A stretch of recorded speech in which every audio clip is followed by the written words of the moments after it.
আজকের ভিডিওটা আমার একটি স্মরণীয় মুহূর্ত নিয়ে। আজকের ভিডিওটা একটু অন্যরকম। আমার হঠাৎ করে ইডেন গার্ডেন্সে খেলা দেখতে যাওয়ার সুযোগ এসে গেল আমার মেজো পিসি এবং মেজো পিসে মশাইয়ের জন্যে।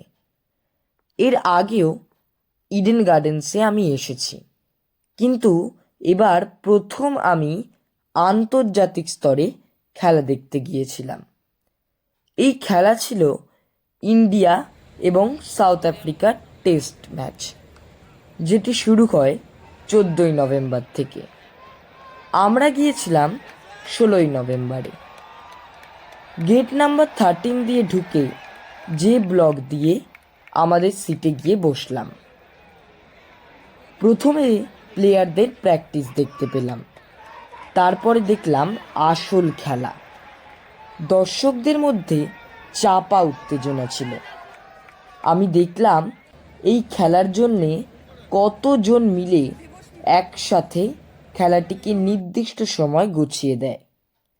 আমরা টি ব্রেকে লাঞ্চ সেরে নিলাম। আমার চোখে সবথেকে সামনে দেখা কিছু প্লেয়ার হচ্ছে যশস্বী জয়সওয়াল, কুলদীপ যাদব, দেবদত্ত Padikkal, Marco Jansen, Tony de Zorzi, Corbin Bosch এবং ডেভল্ট ব্রেভিস। সবশেষে আমরা বাড়ি ফিরলাম। আমার জীবনে এটি একটি আলাদাই অনুভূতি, কিন্তু ফিরতে হলো ভারতের পরাজয় নিয়ে।